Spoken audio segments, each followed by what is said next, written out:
Hello friends, मैं सोनम जैन। आप सभी देख रहे हैं एच जे सोनम चैनल पर आप सभी का स्वागत है। दोस्तों, आज की कहानी मोहब्बतें भाग 2। चलिए कहानी शुरू करते हैं, लेकिन उसके पहले यदि आप सभी ने अभी तक मेरे चैनल को नहीं किया है सब्सक्राइब तो कर दीजिएगा, वीडियो को लाइक एंड शेयर भी जरूर कीजिएगा। चलिए कहानी शुरू करते हैं। कहानी में अभी तक हम सभी ने देखा कि स्नेहा और प्रतीक एक दूसरे से बहुत प्यार करते हैं, लेकिन एक दिन जब प्रतीक स्नेहा को फ़ोन लगाता है और स्नेहा उसका फ़ोन नहीं उठाती तो प्रतीक बहुत घबरा जाता है। स्नेहा कहाँ है और वह ठीक तो है। तभी प्रतीक स्नेहा की दोस्त निशा से मिलने जाता है। निशा से बात करने के बाद प्रतीक को पता चलता है कि स्नेहा एक गंभीर बीमारी से गुजर रही है, जिसके बाद शायद उसकी ज़िंदगी भी नहीं रहेगी। स्नेहा ने अपनी आखिरी इच्छा जताते हुए प्रतीक से कहा था कि तुम दूसरी शादी कर लेना और अपनी ज़िंदगी दोबारा से खुशी खुशी शुरू कर देना। स्नेहा की आखिरी इच्छा मानते हुए प्रतीक ने भी आरती नाम की एक लड़की से शादी कर ली। लेकिन एक दिन जब प्रतीक आरती के साथ सब्जी लेने जाता तो वह एक लड़की से टकराता और वही लड़की कोई और नहीं स्नेहा ही थी। प्रतीक स्नेहा को आवाज़ देता, लेकिन शोर होने के कारण शायद स्नेहा ने प्रतीक की आवाज़ नहीं सुनी और वह वहाँ से आगे चली गई। प्रतीक उसका पीछा करता, लेकिन वह भीड़ में कहीं खो गई थी। तभी आरती प्रतीक को आवाज़ रखाती है, क्या हुआ प्रतीक, आप कहाँ जा रहे हैं? आरती की आवाज़ सुनकर प्रतीक रुक जाता है और चारों तरफ देखता है, लेकिन उसे स्नेहा नहीं दिखती। आरती प्रतीक के पास जाती है और कहती है, तुम ठीक तो हो ना? प्रतीक, मैं ठीक हूँ, लेकिन मैंने स्नेहा को देखा। आरती, स्नेहा? लेकिन तुमने तो कहा था। प्रतीक आरती से कहता है, प्लीज़ अभी कोई सवाल मत पूछना, क्योंकि अभी मेरे मन में भी बहुत से सवाल हैं जिसका जवाब मुझे सिर्फ निशा दे सकती है। प्रतीक, मुझे निशा से पूछना है। उसने जो स्नेहा का खत मुझे दिया था उसमें स्नेहा ने लिखा था कि वह एक गंभीर बीमारी से गुजर रही है, जिसके बाद उसकी ज़िंदगी भी नहीं रहेगी। क्या स्नेहा ठीक हो गई है? यदि वह ठीक हो गई है तो आज तक वह मुझसे मिलने क्यों नहीं आई? और निशा ने भी मुझे सच क्यों नहीं बताया? प्रतीक घर जाता है और निशा को फ़ोन करता है। निशा के घर के नौकर फ़ोन उठाते हैं और कहते हैं, मैडम और सर अभी घूमने के लिए शहर से बाहर गए हुए हैं और उन्होंने अपना नंबर किसी अनजान व्यक्ति को देने से मना किया है। 3-4 दिन बाद जब प्रतीक अपने ऑफिस से घर आ रहा था तो उसे एक बार फिर स्नेहा दिखती है। स्नेहा घर जा रही थी। प्रतीक स्नेहा का पीछा करता है। स्नेहा अपने घर पहुंचती है, तभी उसकी मकान मालकिन स्नेहा से कहती है, बहुत हो गया तुम्हारा ये देर रात तक घर आना। कितनी बार कहा है समय पर आया करो, लेकिन तुम्हें समझ में नहीं आता। मैं तुम्हें पहले भी कई बार चेतावनी दी हूँ, लेकिन तुम्हें मेरी बात का कोई फ़र्क नहीं पड़ता। इसलिए अपना सामान लो और चली जाओ यहाँ से। स्नेहा, मैं इतनी रात को कहाँ जाऊँगी? उसकी मकान मालकिन, मैं नहीं जानती, तुम्हें जहाँ जाना हो तो जाओ, पर अब इस घर में तुम नहीं रह सकती और तुम्हें तो वैसे भी रात भर बाहर रहने की आदत है, जाओ यहाँ से। ये सब प्रतीक भी सुन रहा था। प्रतीक स्नेहा के पास जाता है और कहता है, स्नेहा तुम ठीक हो, लेकिन तुमने उस खत में झूठ क्यों लिखा था? स्नेहा, मैंने कोई झूठ नहीं लिखा था, पर यह भी सच है, मुझे कोई गंभीर बीमारी नहीं थी।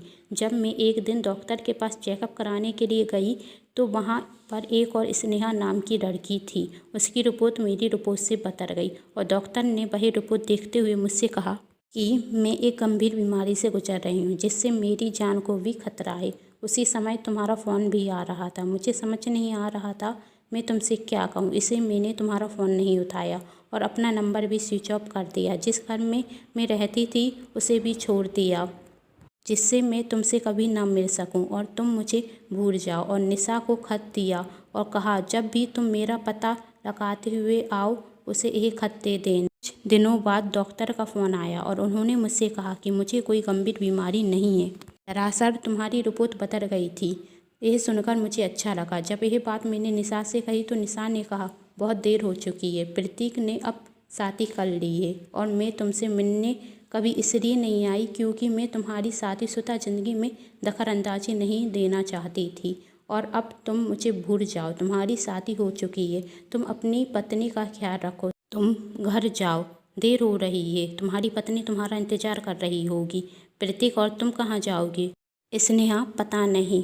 प्रतीक, तुम मेरे साथ मेरे घर पर चलो। स्नेहा, मैं तुम्हारे साथ नहीं चल सकती। प्रतीक, सिर्फ एक दोस्त होने के नाते ही नहीं, इंसान होने के नाते भी मेरा ये फ़र्ज है कि मैं तुम्हें अकेले छोड़कर नहीं जा सकता। जब तुम्हें दूसरा घर मिल जाएगा तो तुम मेरे घर से चली जाना। स्नेहा प्रतीक के साथ चली जाती। प्रतीक स्नेहा को अपने साथ घर पर ले जाता है और वह आरती को सब कुछ सच सच बता देता है। आरती भी स्नेहा को घर में रुकने के लिए कहती है। यही आरती की सबसे बड़ी गलती थी। एक दिन स्नेहा किचन में खाना बना रही थी, तभी स्नेहा का चाकू से हाथ कट जाता है और वह चिल्लाती। प्रतीक उसे देखने के लिए चला जाता है और उसे कहता है अपना ख्याल रखा करो, ध्यान से काम करना चाहिए, और उसके हाथ में पट्टी बांधता है। ये सब आरती भी देख रही थी, लेकिन वह इसे नज़रअंदाज कर देती। लेकिन अब तो ये हर रोज़ की बात हो रही थी। कभी स्नेहा का चाकू से हाथ कटता तो कभी खाना बनाते हुए वह जल जाती या फिसल कर गिर जाती। प्रतीक उसकी ओर ध्यान देता। अब आरती को यह सब अच्छा नहीं लग रहा था। ऐसे स्नेहा जानबूझकर प्रतीक और आरती में दरार डाल रही हो। एक दिन आरती प्रतीक से कहती है, स्नेहा को यहाँ पर रुके बहुत समय हो गया है, अब तो उसे दूसरा घर देख लेना चाहिए। ये सब स्नेहा भी सुन लेती है और वह भी अपना सामान लेकर जाने रखती है। तभी प्रतीक स्नेहा से कहता है, तुम कहाँ जा रही हो? स्नेहा, अब मुझे यहाँ से चले जाना चाहिए क्योंकि आरती को मेरा यहाँ रुकना पसंद नहीं है, तो मुझे यहाँ से चले जाना ही ठीक होगा। आरती, मैंने तुमसे ऐसा कुछ नहीं कहा, पर तुम यही कहना चाहती हो, स्नेहा ने कहा। प्रतीक, यह घर मेरा है, तो मैं ही यह तय करूँगा कि कौन इस घर में रुकेगा और कौन नहीं, आरती से चिल्लाकर कहता है। आरती को अपने पति का इस तरीके से बात करना पसंद नहीं आता। वह अपने कमरे में जाकर बैठ जाती है। तभी प्रतीक आरती के पास जाता और कहता है, तुमने आज सुबह से खाना नहीं खाया, चलो खाना खा लो। आरती, तुम्हें इससे क्या फ़र्क पड़ता है, मैं खाना खाऊंगी या ना खाऊं? प्रतीक, मुझे पता है मुझे तुम पर इस तरीके से नहीं चिल्लाना चाहिए था, पर तुम मुझे समझने की कोशिश करो। स्नेहा अभी तो एक सदमे से गुजरी है और मैं उसे और परेशान करना नहीं चाहता। यदि तुम्हें स्नेहा का यहाँ रुकना पसंद नहीं तो मैं ही उसके लिए एक नया घर देख दूँगा। आरती प्रतीक को माफ़ कर देती और खाना भी खा लेती है, लेकिन अब स्नेहा पर आरती का संदेह बढ़ता जा रहा था। इसलिए वही सच्चाई का पता लगाने निशा को फ़ोन करती है। वही निशा से कहती है, मैं तुमसे मिलना चाहती हूँ, क्या तुम मुझसे अकेले में मिल सकती हो?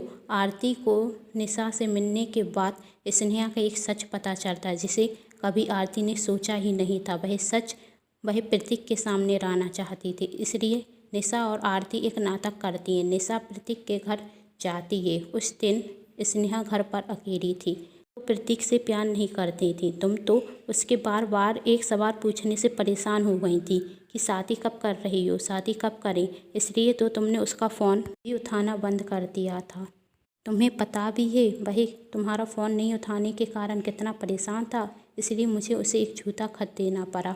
तुम्हारी बीमारी के बारे में झूठ लिखना पड़ा जिससे वह तुम्हें भूल जाए और दूसरी शादी कर ले। अब जब वह खुश है तो क्यों उसकी ज़िंदगी में दोबारा आई हो?